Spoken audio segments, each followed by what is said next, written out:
وَإِذْ قَالَ رَبُّكَ لِلْمَلَائِكَةِ إِنِّي جَاعِلٌ فِي الْأَرْضِ خَلِيفَةً قَالُوا أَتَجْعَلُ فِيهَا مَن يُفْسِدُ فِيهَا وَيَسْفِكُ الدِّمَاءَ وَنَحْنُ نُسَبِّحُ بِحَمْدِكَ وَنُقَدِّسُ لَكَ قَالَ إِنِّي أَعْلَمُ مَا لَا تَعْلَمُونَ۔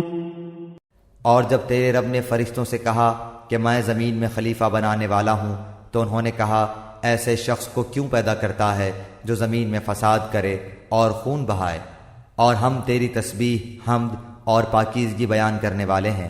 اللہ تعالیٰ نے فرمایا جو میں جانتا ہوں تم نہیں جانتے۔ وَعَلَّمَ آدَمَ الْأَسْمَاءَ كُلَّهَا ثُمَّ عَرَضَهُمْ عَلَى الْمَلَائِكَةِ فَقَالَ أَنبِئُونِي بِأَسْمَاءِ هَؤُلَاءِ إِن كُنتُمْ صَادِقِينَ۔ اور اللہ تعالیٰ نے آدم کو تمام نام سکھا کر ان چیزوں کو فرشتوں کے سامنے پیش کیا اور فرمایا اگر تم سچے ہو تو ان چیزوں کے نام بتاؤ۔ قالوا سبحانك لا علم لنا إلا ما علمتنا إنك أنت العليم الحكيم۔ ان سب نے کہا اے اللہ تیری ذات پاک ہے، ہمیں تو صرف اتنا ہی علم ہے جتنا تو نے ہمیں سکھا رکھا ہے، پورے علم و حکمت والا تو تو ہی ہے۔ قال يا آدم أنبئهم بأسمائهم فلما أنبأهم بأسمائهم قال ألم أقل لكم إني أعلم غيب السماوات والأرض وأعلم ما تبدون وما كنتم تكتمون۔ اللہ تعالیٰ نے حضرت آدم علیہ السلام سے فرمایا تم ان کے نام بتا دو۔ جب انہوں نے بتا دیے تو فرمایا کہ کیا میں نے تمہیں پہلے ہی نہ کہا تھا کہ زمین اور آسمانوں کا غیب میں ہی جانتا ہوں، اور میرے علم میں ہے جو تم ظاہر کر رہے ہو اور جو تم چھپاتے تھے۔ وَإِذْ قُلْنَا لِلْمَلَائِكَةِ اسْجُدُوا لِآدَمَ فَسَجَدُوا إِلَّا إِبْلِيسَ أَبَى وَاسْتَكْبَرَ وَكَانَ مِنَ الْكَافِرِينَ۔ اور جب ہم نے فرشتوں سے کہا کہ آدم کو سجدہ کرو تو ابلیس کے سوا سب نے سجدہ کیا، اس نے انکار کیا اور تکبر کیا اور وہ کافروں میں ہو گیا۔ وَقُلْنَا يَا آدَمُ اسْكُنْ أَنْتَ وَزَوْجُكَ الْجَنَّةَ وَكُلَا مِنْهَا رَغَدًا حَيْثُ شِئْتُمَا وَلَا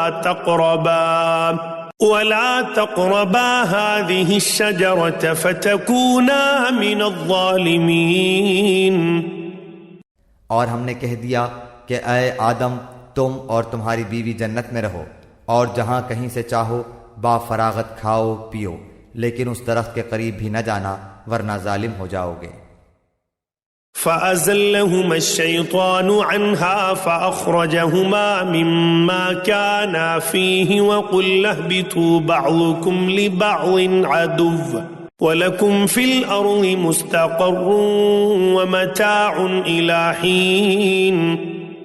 لیکن شیطان نے ان کو بہکا کر وہاں سے نکلوا ہی دیا، اور ہم نے کہہ دیا کہ اتر جاؤ، تم ایک دوسرے کے دشمن ہو، اور ایک وقت مقرر تک تمہارے لیے زمین میں ٹھہرنا اور فائدہ اٹھانا ہے۔ فَتَلَقَّى آدَمُ مِن رَّبِّهِ كَلِمَاتٍ فَتَابَ عَلَيْهِ إِنَّهُ هُوَ التَّوَّابُ الرَّحِيمُ۔ حضرت آدم علیہ السلام نے اپنے رب سے چند باتیں سیکھ لیں اور اللہ تعالیٰ نے ان کی توبہ قبول فرمائی، بے شک وہی توبہ قبول کرنے والا اور رحم کرنے والا ہے۔ قُلْنَا اهْبِطُوا مِنْهَا جَمِيعًا فَإِمَّا يَأْتِيَنَّكُمْ مِنِّي هُدًى فَمَن تَبِعَ هُدَايَ فلا خوف عليهم ولا هم يحزنون۔ ہم نے کہا تم سب یہاں سے چلے جاؤ، جب کبھی تمہارے پاس میری ہدایت پہنچے تو اس کی تابعداری کرنے والوں پر کوئی خوف و غم نہیں۔ والذين كفروا وكذبوا بآياتنا أولئك أصحاب النار هم فيها خالدون۔ اور جو انکار کر کے ہماری آیتوں کو جھٹلائیں وہ جہنمی ہیں اور ہمیشہ اسی میں رہیں گے۔